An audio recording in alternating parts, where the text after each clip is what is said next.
Ontem, daí voltando, né, nesse nosso paralelismo, ontem o Tarcísio foi a vez que ele mais radicalizou para cima do STF. Né? Ele já vinha aumentando o giro, mas sempre indo até um certo ponto. E aí ontem não. E aí ele chegou a cunhar, e a nossa chamada de hoje, o termo Bolsonaro acima de tudo. Né? Como eu disse, o Bolsonaro virou, na narrativa de Tarcísio, o que Trump é para Bolsonaro, né? Então, Bolsonaro está para Tarcísio como Trump está para Bolsonaro. Claro que para Bolsonaro é algo mais genuíno, esse endeusamento de Trump, e para Tarcísio é muito mais discursivo. Mas ainda assim, né, é o que está dito em cima de um palanque.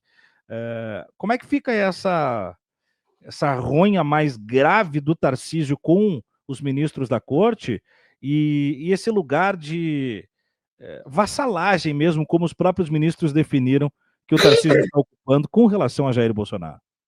Eu acho que nós temos uma questão política gravíssima, que é o comportamento do governo Tarcísio de Freitas, mas nós não temos uma questão penal. Uhum.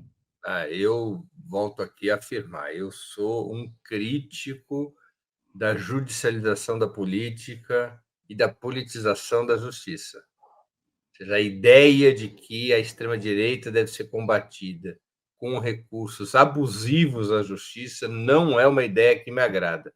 É uma ideia ineficaz. Ou seja, a extrema-direita não cede 1 centímetro de terreno na opinião pública por esse caminho. Isso não funcionou e continuará não funcionando. O que funciona para derrotar a extrema-direita é o caminho da política, é o caminho da defesa da soberania, é o caminho da defesa da justiça tributária, é a implementação de um programa de esquerda no governo que beneficie a ampla maioria da classe trabalhadora.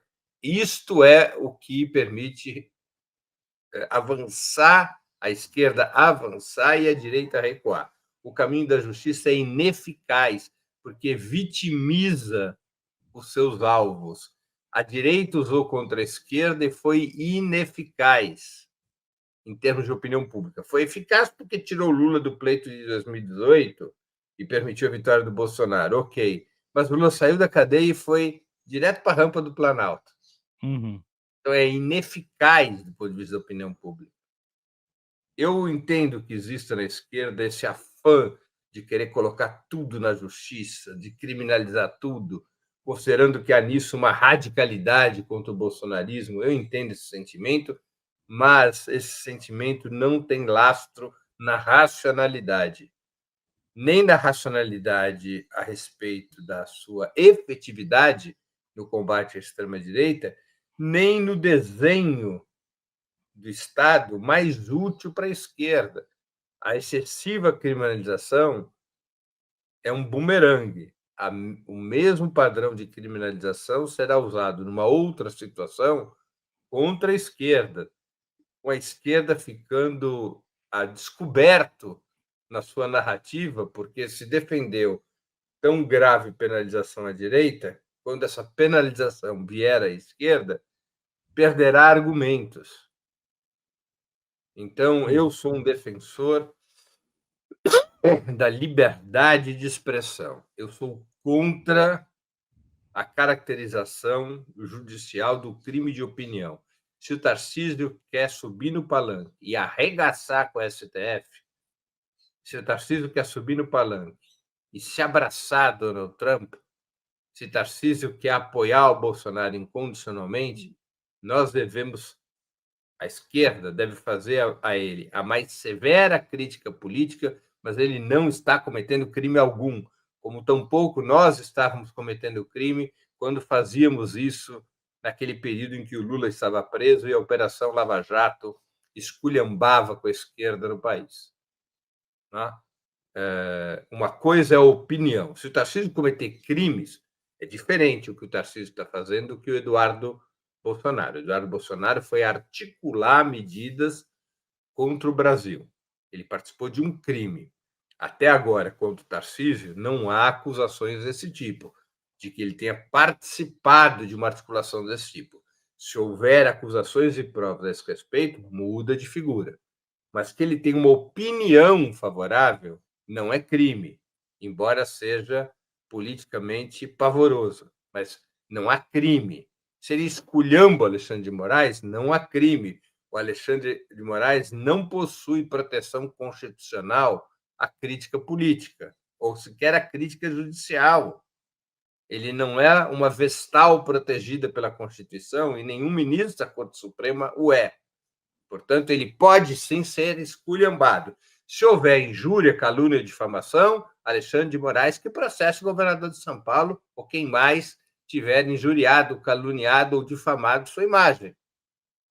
Mas não pode agir com base na pena, na criminalização da opinião. É direito dele opinar, mesmo que a opinião dele seja absurda. Aí cabe a crítica política, não o rumo judicial. Uhum, uhum.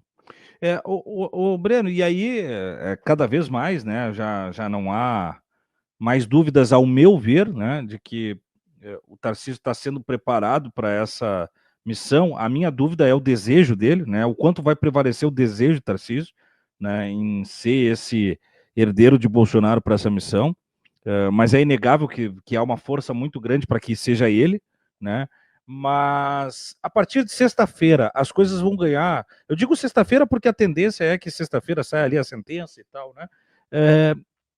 Ou seja, vamos gerar para a semana que vem, né? Segunda-feira que vem já se ganha um contorno mais definido dos nomes, ou você acha que ainda vai ficar meio abstrata a situação, meio tudo orbitando, se morgando ali, até que seja implacável essa decisão para abril do ano que vem? Tá mutado, Breno? Ficou sem som. O cenário de 2026 ele depende de uma figura só, que é Jair Bolsonaro. Uhum. Do ponto de vista do governo e das forças que o apoiam, do ponto de vista do PT, o cenário está definido. O presidente Lula é candidato à reeleição e contará com apoio ao menos de uma frente de centro-esquerda. PT, PSOL, PCdoB, Rede, PV, Partido Verde, né? Uhum. PSB, eventualmente o PDT. Esses estão com o presidente Lula e vão apoiar sua reeleição. Você terá um candidato de direita, um candidato competitivo de direita.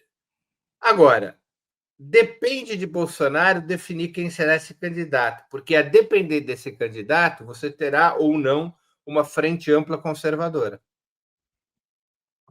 Se Bolsonaro insistir na tese de uma candidatura bolsonarista raiz, de uma candidatura do seu clã, ou se Bolsonaro esticar a corda até o último minuto do segundo tempo, o que eliminaria a possibilidade da candidatura do Tarcísio de Freitas, por exemplo, porque o Tarcísio de Freitas ele tem que se desincompatibilizar até 2 de abril.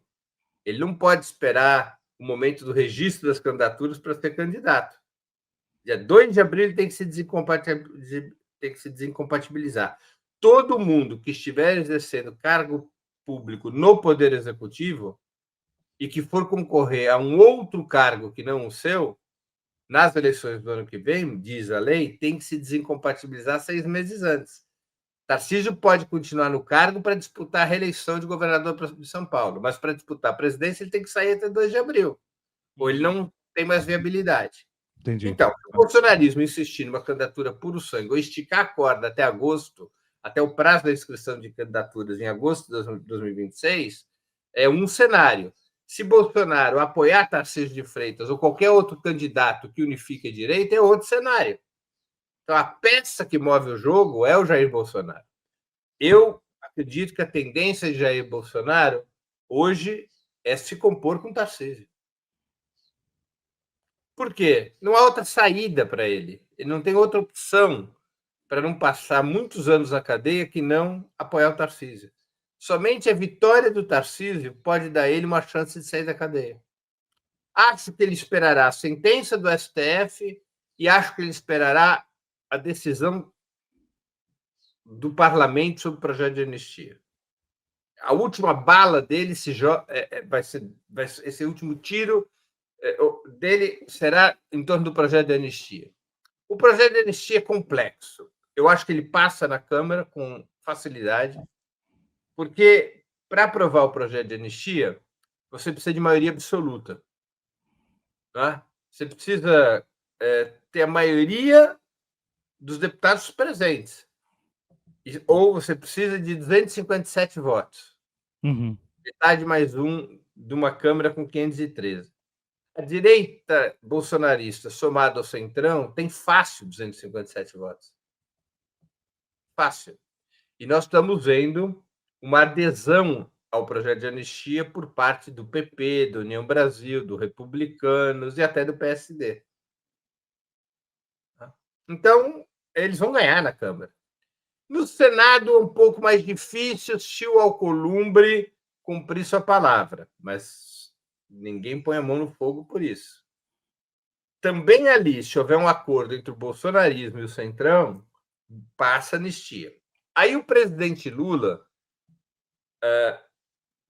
a quem cabe promulgar a decisão do parlamento, ele pode vetar.